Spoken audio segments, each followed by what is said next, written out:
Hello guys. आपका स्वागत है नए ट्यूटोरियल के अंदर जहां पर हम स्प्रिंग बूट को एक्सप्लोर करेंगे।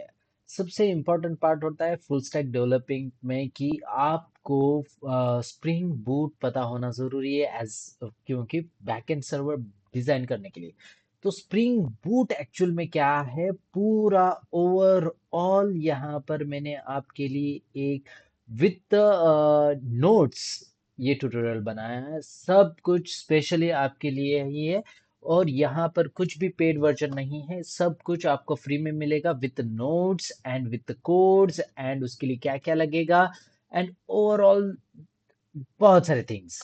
सो टाइम वेस्ट करने से पहले हम स्टार्ट करने से पहले बोल देता हूँ, अगर आप इस चैनल पर और इस यूट्यूब चैनल पर अगर नए हो तो सब्सक्राइब करना मत भूलना, क्योंकि आपके लिए नए नए कंसेप्ट में यहाँ पर लाने वाला हूँ स्प्रिंग बूट के लिए। क्योंकि मेरे पास एंगुलर के प्रोजेक्ट बना लिया, रिएक्ट के प्रोजेक्ट्स बना लिया, उसके अंदर मैंने स्प्रिंग बूट को इंटीग्रेट किया है जो कि सबसे इम्पोर्टेंट पार्ट है। तो आपको वो पार्ट लगेगा। और स्प्रिंग बूट एक्चुअल में किस तरह से, अगर किसी को पता नहीं है तो वो किस तरह से स्टार्ट कर सकता है, तो उसके लिए आपको कुछ एक्स्ट्रा पार्ट करने की जरूरत है। If you know about the Hibernate then okay, if you don't know about the Hibernate then also okay, and you only know about the java, it is important। आपको जावा आनी जरूरी है, उसके अलावा यहाँ पर कुछ भी एक्स्ट्रा पार्ट नहीं है। बट अगर आपको जेडीबीसी एंड हाइबरनेट ये पता है तो आपको वो भी आ जाएगा। अगर नहीं पता है तो कमेंट करना मत भूलना, मैं आपके लिए उसके वीडियोस भी बना के यहाँ पर दे दूंगा, डोंट वरी। सो स्टार्ट करते हैं। तो स्टार्ट करने से पहले हमें स्प्रिंग बूट को एक्सप्लोर करना होगा।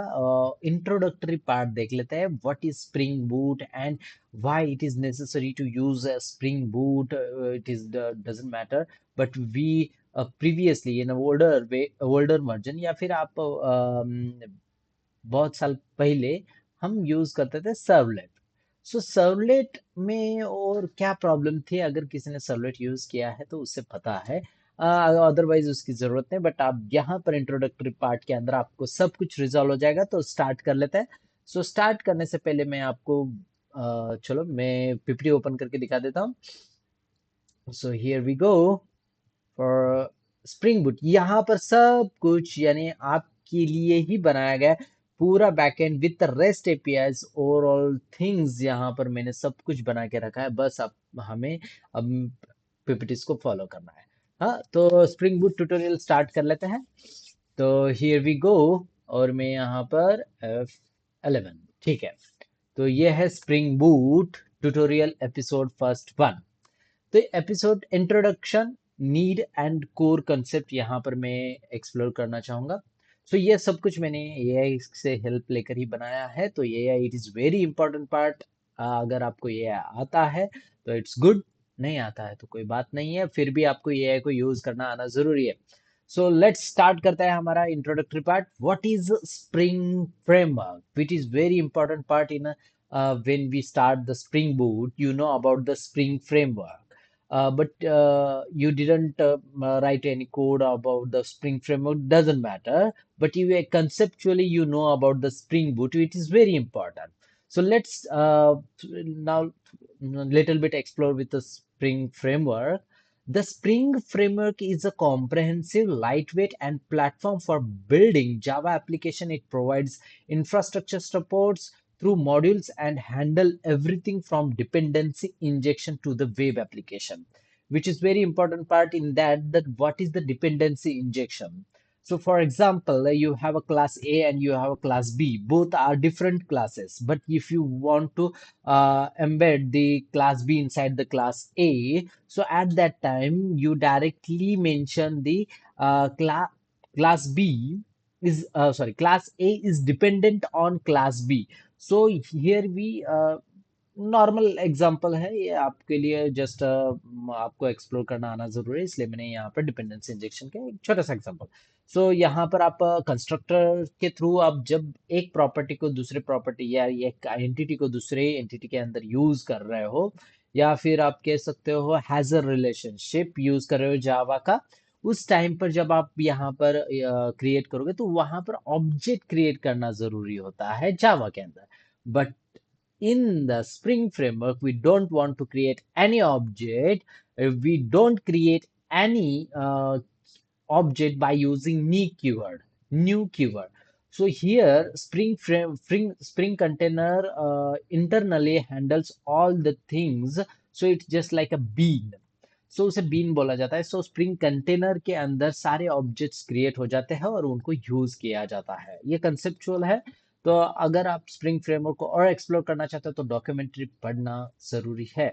बट मेरा मोटिव ये है कि आपको डायरेक्टली स्प्रिंग बूट के अंदर मैं आपको मास्टरी बना सकूं। तो उसके लिए स्प्रिंग फ्रेमवर्क की जरूरत है क्या? नहीं। ओके। अगर स्प्रिंग फ्रेमवर्क पता है तो वेल एंड गुड, नहीं पता है तो डोंट वरी। ओके। तो की features modular architecture with reusable component. हाँ, यहाँ पर रियूजेबल कंपोनेंट बन जाता है। सेकंड थिंग्स, अगर किसी को हाइबरनेट एंड जेडीबीसी या फिर सर्वलेट के बारे में पता हो तो उन्हें पता होगा कि कॉम्प्लेक्सिटी बहुत ज्यादा है उस टाइम पर। तो उस कॉम्प्लेक्सिटी को यहाँ पर स्प्रिंग फ्रेमवर्क ने रिजोल्व किया है by using configuration, all this things. बहुत कुछ यहाँ पर यूज किया जाता है। डिपेंडेंसी इंजेक्शन, जिससे लूज कपलिंग हो जाती है। If you want to change from class A to class A1, then directly you can change the class A to class A1, and it directly affect to the overall project। हम यहाँ पर ये dependency injection का काम किया जाता है। Dependency injection for loose coupling होती है। Aspect oriented programming support. Aspect oriented programming, it is very important concept in a Spring framework, but you don't know। So here I just recall you, या फिर आपको मैं just introductory बता देता हूँ। तो स्प्रिंग फ्रेमवर्क में जो aspect oriented programming advance level पर किया जाता है, मैं बेसिक लेवल पर बताता हूँ।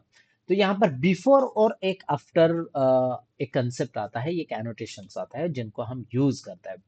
तो बिफोर एंड आफ्टर यानी कि एप्लीकेशन रन करने से या फिर कौन सी मेथड रन करने से पहले अगर आप उसके अथेंटिकेशन या फिर उसके बारे में इंफॉर्मेशन लेना चाहते हो, चेक करना चाहते हो, तो बिफोर मेथड कॉल कर सकते हो। डायरेक्टली ये स्प्रिंग फ्रेमवर्क खुद कर लेता है, बस आपको लगाना होता है @बिफोर एंड @आफ्टर। यानी proper business logic code execute हो जाने के बाद अगर आप उसको सेशन में नहीं रखना चाहते तो उस टाइम पर यूज करने के लिए आप @आफ्टर लगा सकते हो। फ्लेक्सिबल एंड एक्सटेंसिबल डिजाइन है, एकदम इजी है, बहुत अच्छे से फ्लेक्सिबल बन जाता है और आप इजीली चेंज कर सकते हो। प्रॉब्लम्स विद ट्रेडिशनल स्प्रिंग, यानी स्प्रिंग फ्रेमवर्क में प्रॉब्लम्स क्या है? तो कॉन्फ़िगरेशन ओवरलोड है। Configuration overload which is very difficult to maintain configuration which is in XML base language. So configuration जब करता है तो एक जावा प्रोग्रामर को एक्सएमएल भी पता होना जरूरी है और उसे क्या बोलता है, एक्सएमएल भी और जावा कोड भी पता होना जरूरी है। तो ये अच्छी बात नहीं है कि उसे एक्सएमएल एंड जावा कोड दोनों भी पता हो। So it's not a good for XML and Java code की उन दोनों पार्ट्स के अंदर उसे पता होना जरूरी है। सो नेक्स्ट पार्ट में चले जाते हैं और जहां पर एक्सप्लोर करते हैं। So configuration overload, boilerplate code यहाँ पर आएगा। यानी बॉयलर प्लेट कोड है। तो एंड कॉम्प्लेक्स सेटअप है। तो कॉन्फ़िगरेशन है ना, extensive XML configuration files requires application making setup tedious and error prone बहुत सारे आते हैं। तो रिपीटिटिव सेटअप कोड है and bean definition needed across project, slowing development time and significantly. तो यहाँ पर अगर आप बॉयलर प्लेट यानी जो भी आप यूज करते हो तो बार बार आपको बीन बनाना एंड उससे टाइम कंज्यूमिंग होती है, यानी कॉन्फ़िगरेशन के वक्त बहुत ज्यादा टाइम चला जाता है बीन बनाने के लिए और बहुत सारे कोड के लिए। Complex setup, manual dependency management है and server configuration creates steep learning curves for new developers. यानी जब आप सर्वर कॉन्फ़िगरेशन की बारी आती है तो उस टाइम पर थोड़ा सा कॉम्प्लेक्स लगता है, यानी बहुत कॉम्प्लेक्स है। एक फ्रेशर के लिए समझना बहुत मुश्किल होते है, but if you practice more than okay. But इसको यूज नहीं किया जाता तो फॉरगेट अबाउट। तो बस हमने यहाँ पर देख लिया। तो what is Spring boot? Spring framework के बारे में खत्म हो जाने के बाद आते हैं हम यहाँ पर स्प्रिंग बूट की तरफ। तो what is Spring boot, which is very important concept in that. So what is Spring Boot यहाँ पर जब बोला जाता है तो आप यहाँ पर डायरेक्टली यूज कर सकते हो कि स्प्रिंग बूट इज अ आपको यहाँ पर नहीं दिख रहा होगा तो मैं थोड़ा सा जूमिंग कर लेता हूँ तो आपको यहाँ पर दिखना स्टार्ट हो जाएगा। मैं बाकियों में फॉन्ट चेंज कर दूंगा, don't worry. Spring boot is a opinionated production ready framework built on top of Spring that eliminates boilerplate configuration. It provides sensible defaults and auto configuration to get application running quickly, which is very important part. And core philosophy, convention over configuration, allowing developers to focus on business logic rather than setup. तो जब आप spring framework use करते हो ना उस time पर आपको setup पर ध्यान देना होता है। स्टार्टिंग में आपको कंपलसरी सेटअप पर ध्यान देना होता है। इवन डेटाबेस के साथ कनेक्शन करने के लिए वो उसका भी सेटअप होता है। तो उसमें बहुत कॉम्प्लेक्सिटी होती है डेवलपर को जब डेवलप करता है एक स्प्रिंग फ्रेमवर्क के अंदर project. But in a spring boot boiler plate यानी बीन्स कॉन्फ़िगरेशन कम हो जाता है, यानी एक्सएमएल लिखने का काम कम हो गया। एक्सएमएल यहाँ पर निग्लेजिबल है, यानी एक है बट आप एक्सएमएल लिखते ही नहीं हो स्प्रिंग बूट के अंदर। एंड यहाँ पर convention over configuration allowing developers to focus on business logic, यानी यहाँ पर बिजनेस लॉजिक पर फोकस किया गया है, आपको कुछ करने की जरूरत नहीं। If you have any dependent on this project, for example के लिए security configuration, if you want security starter, then Spring Boot give you a Spring Security, then you can directly use it। और एक part यहाँ पर use किया जाएगा जो कि है सर्वर के लिए, टॉमकैट सर्वर भी इनबिल्ड आ जाता है। तो ये सब कुछ प्रॉपर्टीज यहाँ पर आ जाएंगे। So don't worry. 90 100 ओके, 100 हो जा,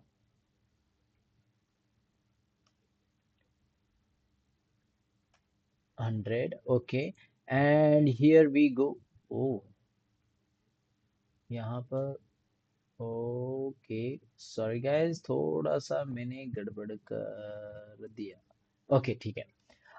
ओपिनियटेड डिफॉल्ट्स है, ऑटो कॉन्फ़िगरेशन है, प्रोडक्शन रेडी। ये कुछ पॉइंट्स है, आप नोट डाउन करना मत भूलना क्योंकि मैं यहाँ पर आपके लिए ही ये सब कुछ पार्ट लेके आया हूँ। If you want live then I can also directly in YouTube, I can directly run in a live project, live, so you can directly join my classes and all these things I can manage। I think it's good. हाँ okay, तो मैं वो वाला part भी add करने की कोशिश करता हूँ कि मैं आपको लाइव यहाँ पर सिखाने की कोशिश करूँ। तो ये ऑटो कॉन्फ़िगरेशन प्रोडक्शन रेडी है, सब कुछ यहाँ पर एकदम सिंपल वे में आपके लिए बना के रखा गया है। और आपको कहीं डॉक्यूमेंट्री पढ़ने की जरूरत है तो आप पढ़ सकते हो, इसके बेसिस पर कॉन्फ़िगरेशन देख सकते हो। बट एज अ फ्रेशर आपको फोकस करना है डेवलपिंग पर, साइमल्टेनियसली थोड़ा सा आपको थ्योरी भी आना जरूरी है। So why spring boot is needed, which is very important part. Why it is mandatory to use a spring boot? No. If you know about the Node.js, it is good। Node.js also a backend server, so Node.js को आप use कर सकते हो, C++ को use कर सकते हो, .NET को यूज कर सकते हो, या C# को यूज कर सकते हो, यानी इनको भी आप यूज कर सकते हो। जावा अगर आप यूज कर रहे हो उस टाइम पर आपको स्प्रिंग फ्रेमवर्क आना जरूरी है। ओके, सो रैपिड डेवलपमेंट है इसके अंदर, स्प्रिंग के कुछ प्लस पॉइंट है। तो स्प्रिंग बूट ही क्यों, तो रैपिड डेवलपमेंट हो जाएगी, reduce setup time for hour to minute with zero XML configuration है यहाँ पर, तो इससे एरर्स कम हो जाएंगे। स्मार्ट ऑटोमेशन है, तो intelligent auto configuration detect and configures components automatically, सब कुछ ऑटोमेटिकली किया जाता है बट इतना भी ऑटोमेटिकली नहीं। थोड़े बहुत आपको पार्ट बताना जरूरी है बट ये ऑटोमेटिकली कॉन्फ़िगर करता है। क्विक डेवलपमेंट क्रिएट हो जाती है, for example embedded servers mean no external server installation for deployment, hassleless. और एक बात मैं ये बता रहा हूँ कि यहाँ पर मेड विद ग्यामा लिख कर आया है, तो यहाँ पर मैंने कुछ ग्यामा का यानी क्या कहते हैं उसे, होस्टिंग या फिर ये प्रोडक्शन वगैरह कुछ नहीं कर रहा हूँ। तो ये सब कुछ मैंने खुद उसकी हेल्प लेकर बनाया है। If you want to use you can use, but it is not for यानी उनके कुछ व्यूज बढ़ाने के लिए या फिर उनको यूज करने के लिए ऐसा कुछ वीडियो नहीं है। आप यूज करना चाहते हो तो यूज कर सकते हो, doesn't matter. Okay, so benefits of spring boot. Spring boot use करने से बेनिफिट क्या होगा? तो ऑटो कॉन्फ़िगरेशन पार्ट मिल जाता है, स्टार्टर डिपेंडेंसी मिल जाती है, एम्बेडेड सर्वर मिल जाता है, प्रोडक्शन रेडी एक्चुएटर मिल जाता है। सब कुछ यहाँ पर आपको बेनिफिट्स ये सब कुछ मिल जाता है। यानी ऑटो कॉन्फ़िगरेशन वाला part, why it is auto configuration? अगर किसी ने स्प्रिंग फ्रेमवर्क किया है तो वहां पर आपको खुद से कॉन्फ़िगरेशन एक क्लास बनानी पड़ती है। If you don't want to use XML, at that time you can use a configuration class. Inside configuration class we designed the bean, and we created components. At that time we defined the @component scan, all these things mentioned in the Spring framework. But it doesn't matter. In a Spring Boot it actually used auto configuration, so there is a annotation present inside the Spring Boot, which is Spring Boot application contest. So in that already present a auto configuration. So don't worry to configure how to, but it is very important when you create a Spring Boot application, at that time make sure you use base packages. So base package configuration और या फिर base package का path follow करना पड़ेगा, सो जिससे आपका configuration में गड़बड़ नहीं होगी। तो मैं वो आपको प्रैक्टिकल सेशन में बताऊंगा ही जरूर। स्प्रिंग बूट आर्किटेक्चर यहाँ पर है। तो स्प्रिंग बूट का आर्किटेक्चर यहाँ पर दिया गया है। तो spring boot layered architecture simplifies application development through intelligent abstraction and automation. Your application code, business logic and controller, you write whatever. So auto configuration layer में auto configuration bean and component configure हो जाते हैं। and then spring boot starters है, correct curated dependency collection और embedded servers, Tomcat, jetty और अंडरटॉ containers आ जाता है। Basically हम जब मेवेन को यूज करते हैं उस टाइम पर आपको टॉमकैट आ जाता है, आपको खुद से वहां पर यूज करने की जरूरत नहीं है। And then auto configuration explanation में यहाँ पर दिया गया है सब कुछ आपके लिए। Auto configuration is a Spring Boot intelligent features that examine your class path and class path। हाँ, तो आपका जो पैकेजेस होते हैं ना उसके पाथ को वो प्रॉपर फॉलो करता है and automatically configures beans based on the dependency are present. How it works, scans class path for libraries and framework। Class path यानी क्या? फॉर एग्जांपल के लिए आप जब प्रोजेक्ट को राइट क्लिक करोगे और वहां पर आपको एक पार्ट मिलेगा, राइट क्लिक, क्या बिल्ड कुछ तो है, मैंने भूल गया। Right click on a project, build libraries, आप वहां पर इंसर्ट करते हो, उस फोल्डर का नाम मैं भूल गया। तो वहां पर आपको क्लास पाथ मेंशन करना होता है अगर आप एक्सटर्नली कुछ जार्स को वहां पर इंक्लूड करना चाहते हो तो। हाँ, तो अदरवाइज आपको उसकी जरूरत नहीं है, बट वहां पर क्लास पाथ के अंदर ही आ जाता है। मॉड्यूल पाथ एक होता है, मॉड्यूल पाथ के अंदर वो वाला पार्ट नहीं आता है। सो मेक श्योर कि आपको class path and module path पता होना जरूरी है inside the libraries. So how it works, scan the class path library and framework and applies conditional configuration when criteria match, creates and register beans automatically। तो यहाँ पर आपको कुछ करने की जरूरत नहीं है, बीन्स को बनाने की जरूरत नहीं है। Uses sensible default that can be overridden. So यहाँ पर अगर किसी को स्प्रिंग फ्रेमवर्क पता नहीं है, sir can you explain beans? Okay, no problem. The beans are nothing but a object which is created by Spring containers, so you can use them in your project. So how can you use them? So you can write a method which is written the object of the entity, and this method, how can you mention the method? It's a bean or it's a object for a Spring framework। तो आपको वहां पर @been लगाना होता है। तो @been लगाने से स्प्रिंग फ्रेमवर्क यानी स्प्रिंग को पता चलता है, स्प्रिंग कंटेनर को पता चलता है कि बाबा मुझे इसका ऑब्जेक्ट बना के रखना है। कहाँ पर? स्प्रिंग कंटेनर के अंदर। तो उससे वो क्या कर लेता है, वो डायरेक्टली जब आप उसको यूज कर रहे हो without creating any object, so for that you can use Spring container like bean factory and application context. तो उसको अगर आप यूज करते हो तो आप वो स्प्रिंग कंटेनर से डेटा उठाकर यहाँ पर यूज कर रहे हो। तो स्प्रिंग कंटेनर को बताने के लिए आप एट द रेट बिन को यूज करते हो कि student class, if you have a student class, if you have a product class, so product it's my object, so make sure spring container can you please create product object. So spring creates your product object. If you want to change the from product to student, it directly change from product to student by directly changing one line, yeah, one inside the method return statement you can change and directly it can be replaced everywhere. So ये सब कुछ part spring framework के अंदर हो जाता है, बहुत easy है, बट डोंट वरी।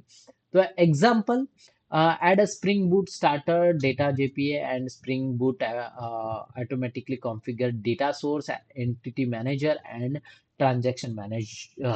ये सब कुछ ऑटोमेटिकली कर देता है। एक एग्जांपल के तौर पर आपके लिए यहाँ पर रखा है, ये आप इंटरव्यूअर के सामने भी बता सकते हो कि auto configuration can you explain at that time you can give the example with add a spring boot starter data jpa which is we use java persistent api for database connection by in a spring boot or in a hibernate for MySQL connection or SQL connection. At that time, we can use JPA for annotation based configuration. For example, at the rate entity, at the rate table. So overall, these things, connection building and entity management, transaction management, all these things are auto configured.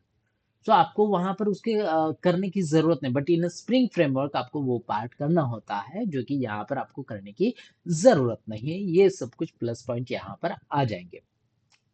So Spring Boot starters, there are lots of many starters in present in a Spring Boot starter. Some examples: Spring Boot starter web for you can use Tomcat directly inside a Spring Boot starter. जब आप project create कर रहे हो उस time पर आपको ये select करना पड़ता है। And then Spring Boot starter data JPA, if you can your project you want to connect with MySQL or Oracle, at that time you can use data JPA. And for security you want to store your password in a encrypted format, or your chatting application chats are storing in a encrypted format, or so at that time you can use Spring Boot starter security and Spring Boot starter test for testing purpose for unit testing। आप उसके लिए यहाँ पर use कर सकते हो। अब मैं ये पढ़ना नहीं चाहता हूँ, ये आपके लिए ही है, आप पढ़ सकते हो क्योंकि आप वीडियो को पॉज कर सकते हो। तो मैं जस्ट ब्रीफली आपको समझाने के लिए बता रहा हूँ। तो अगर मैं पढ़ूंगा तो आप बोलोगे हम तो पढ़ सकते हैं तो आपकी क्या जरूरत है, तो ये नहीं है, इसलिए मैं यहाँ पर ज्यादा नहीं पढ़ना चाहता। एम्बेडेड सर्वर्स इसके अंदर इंस्टॉल हो जाता है, आप यहाँ पर डायरेक्टली यूज कर सकते हैं। Spring boot includes embedded servers servlet containers, eliminating the need of external server installation and war file deployment. Your application becomes a standalone executable jar। तो इसका मतलब क्या होता है स्टैंड अलोन एग्जीक्यूटिव, कि आप किसी और के ऊपर डिपेंडेंट नहीं हो, ये डायरेक्टली खुद से कर लेता है काम। ओके, तो अवेलेबल ऑप्शन टॉमकैट है, जेटी है, अंडरटॉ है, इनको आप यूज कर सकते हो। Simple run Java jar myapp.jar and your application start with the embedded server। और यहाँ पर एक बताया गया है, आप इसको यूज कर सकते हो या फिर नहीं भी यूज कर सकते। Spring boot versus spring MVC, both are different part. Spring MVC model view controller, and then Spring Boot it's a normal Spring Boot. Understanding the key differences that make a Spring Boot a game changer for a developer seeking faster development cycle and a simpler configuration. Spring MVC manual configuration required.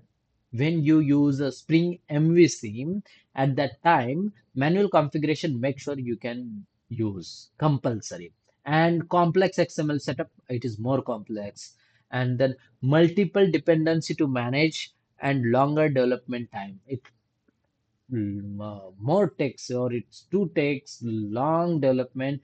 So for example, if you create a one project in a Spring Boot in 7 days, it's mini project. Same project by using Spring MVC or Spring framework, it's barely, yeah, it's up to 15 to 20 days. हाँ, सो इतना complex बन जाता है। Auto configuration है Spring boot के अंदर, spring boot MV है, and zero XML needed है, स्टार्टर डिपेंडेंसीज अवेलेबल है, production ready in a minute आपको डायरेक्टली मिल जाएगा। Spring boot elements boiler plate code code जो हमने वहां पर देखा था वही यहाँ पर पार्ट लिखा गया है। How spring boot works internally. देखो आई नो कि ये वीडियो बहुत बड़ा लंबा होगा, डोंट वरी, आपको ये थोड़ा देखकर आपको जाना है क्योंकि ये थ्योरी पार्ट है, and you be directly connect with the next part जहां पर आप प्रैक्टिकली भी देखोगे how spring boot internally, spring boot works internally. Main class application entry points with the spring boot application annotation है, Spring boot application run है, Spring boot the application context and embedded server है, auto configuration available है, application ready मिल जाता है आपको, ये सब कुछ। How spring boot works internally, तो स्प्रिंग बूट इंटरनली कैसे में वर्क होता है, तो मेन क्लास ऑलरेडी अवेलेबल है जिसके ऊपर डायरेक्टली @स्प्रिंग बूट एप्लीकेशन लिखा गया है। And then Spring application dot run एक मेथड अवेलेबल है जिससे पूरा Spring Boot project automatically run हो जाता है। Bootstrap the application context and embedded server, यानी वो डायरेक्टली रन कर देता है सब कुछ पार्ट को। ऑटो कॉन्फ़िगरेशन है, एंड देन एप्लीकेशन रेडी है, your app is running and ready to handle request, directly use किया जाता है। Spring Boot starter project structure, आपको आपके लिए आप स्ट्रक्चर दिया गया है, तो स्प्रिंग बूट का कुछ स्ट्रक्चर है। एसआरसी मेन जावा, मैं आपको ये स्ट्रक्चर दिखाऊंगा, डोंट वरी, एसआरसी रिसोर्स है, जावा है, and pom.xml or build Gradle. If you want to use a Gradle at that time, use Gradle. But we focus on Spring Boot for Java purpose.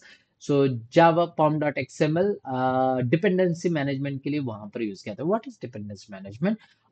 तो वही spring Boot starter हो, या फिर आप JPA use करना चाहते हो, spring boot security starter use करना चाहते हो, तो वो डिपेंडेंसीज को आप यहाँ पर डायरेक्टली यूज कर सकते हो without writing any versions. Directly वो खुद से चेक कर लेता है वर्जन एंड देन यूज कर लेता है। अगर आपको पर्टिकुलर वर्जन चाहिए तो आप भी उसको भी यूज कर सकते हो। Creating your first spring boot app. So आप जब creating your first spring boot app करोगे उस टाइम पर आपको ये कुछ स्ट्रक्चर देखने को मिलेगा जो कि हम नेक्स्ट वीडियो के अंदर एक्सप्लोर करेंगे। So how to run your Spring Boot project? Then you can use Maven, IDE run configuration, execute jars. इन तीनों पार्ट को भी आप यूज कर सकते हो। Real world applications build with spring boot, तो माइक्रो सर्विसेज है, रेस्ट एपीआई है, e commerce platform, banking system के लिए यूज किया जाता है, यानी ये सारे पर्पस के लिए आप यहाँ पर यूज कर सकते हो। Micro services which is very important part by using spring boot, बहुत इजीली बन जाता है एंड बहुत आसानी से कर लेता है। खुद मैंने जब ट्राई किया तो मुझे लगा क्या बनाया है इस माइक्रो सर्विसेज को। बोलने में माइक्रो सर्विसेज है मत, बहुत तगड़ा है, and it is very good feature in a spring boot which is micro services. हाँ, सो बहुत अच्छा है। And next episode spring Boot starter project and dependency management, उससे पहले हम थोड़ा सा प्रैक्टिकल कंसेप्ट भी देखेंगे, इंस्टॉलेशन वाला पार्ट भी रहेगा, एंड देन आगे बढ़ेंगे। सो मिलते हैं नेक्स्ट वीडियोस के अंदर जहां पर थ्योरी प्लस प्रैक्टिकल दोनों कंसेप्ट यहाँ पर कवर होंगे। तो मेक श्योर आप वीडियो को सब्सक्राइब और बेल आइकन को दबाना मत भूलना। तो मिलते हैं नेक्स्ट वीडियोस के अंदर। सो ये स्प्रिंग बूट ट्यूटोरियल आपके लिए बनाया गया, तो गाइस ज्यादा से ज्यादा वीडियोस को शेयर करो, जिन्हें भी स्प्रिंग बूट पता नहीं है, जिन्हें भी स्प्रिंग बूट सीखना है, जो भी एक्सप्लोर करना चाहते हो, जिन्होंने भी अदर किसी भी इंस्टीट्यूट कॉलेजेस में स्प्रिंग बूट किया मगर उन्हें याद नहीं है, अगर आप एक्सपीरियंस पर्सन हो जिन्हें स्प्रिंग बूट के थोड़े बेसिक्स पता होने चाहिए, कोई आईटी में स्विच करना चाहता है या फिर डॉट नेट से स्प्रिंग बूट पर आना चाहता है तो वो भी एक्सप्लोर कर सकता है, पाइथन से यहाँ पर आना चाहता है तो वो भी एक्सप्लोर कर सकता है। सबके लिए ये फ्री में अवेलेबल है, तो कोई भी अगर आप पर्सन हो तो शेयर करना मत भूलना एंड सब्सक्राइब करना मत भूलना। So see you guys on next video, और आपके लिए ही मैं नए नए कंसेप्ट यहाँ पर लेके आ रहा हूँ, तो बने रहो। So see you guys on next video, tata bye bye.